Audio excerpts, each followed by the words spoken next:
All right. First of all, thank you all very much. This is, again, the sixth time that the Attorney General has appeared before Congress, and there is nothing that we heard today that refutes one syllable of this report. This report lays it out quite succinctly that the Attorney General did not know about these tactics with regard to Fast and Furious until early 2011, and that this was a bottom-up operation, and a failure to communicate helped to cause the kind of problems that we see here.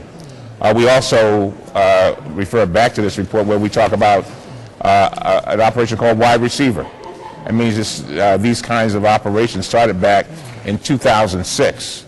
And again, Mr. McCasey, the Attorney General back then, was never called to testify. And that, we find that very interesting, because if we want to get to reform, it would seem that we would go back to when these kinds of things first started.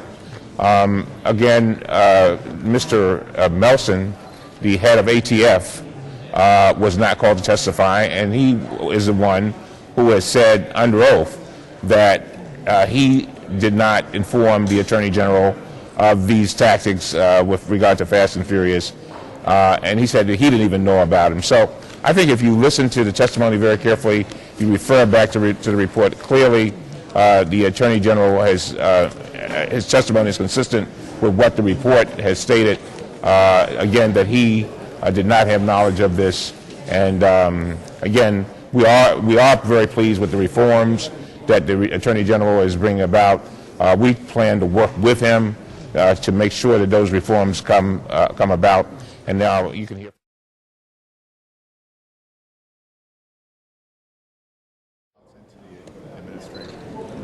Well, it was not in the State of the Union, but there were, when we had our first hearing, there were three things that the agents called for. One was to have the purchase of long guns, the paperwork handed over to agents when people are buying a lot of straw purchases of long guns. The administration implemented that by executive order. The second was to increase the sentencing. As the agents testified that day, I don't know if you were at that hearing, they said it's like a traffic violation, it's a paper violation. We don't have any meat behind it. They were basically saying that they had no way to go after these criminals except through illegal operations like the gun running. So give them the tools that they asked for. They asked for three things. Two have been implemented by the President and his administration. The third requires passage of the legislation in the House of Representatives. Right now, the President is trying to get the tax cut for 160 million working Americans, the doctors fixed so that people can get their Medicare, and the extension of the unemployment. So he's got that crisis in front of him right now. I think they have one more week to work that out. But right now, in my humble opinion, we don't have the votes in the House of Representatives for that legislation. But still, the administration, out of the three things, they've already done two. I think that speaks for itself. Yeah, exactly. Look, Exactly. Look, there was repeated support when we have had these hearings. We've right. always asked about should there be legislation, and those representing the administration have always said yes, we should have legislation, and that's why we are in this fix in the first place. We've introduced the bill, by the way. In response to a question directly put to him by me today, shouldn't this kind of gun trafficking be a federal offense? His answer was very clear. Yeah. Yes. Yeah.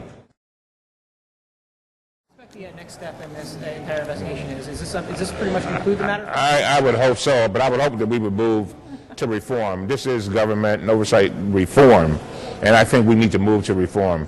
As my colleagues have said, a lot of people are dying in Mexico. When we took a trip to Mexico with Mr. Issa, the Mexican people were begging for us to do something to stop the guns from flowing. And so, again, I think we need to look at reform. I think clearly the Attorney General has already taken steps.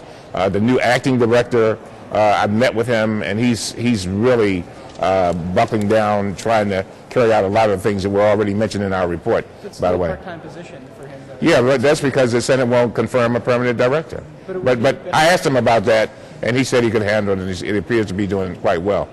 Okay?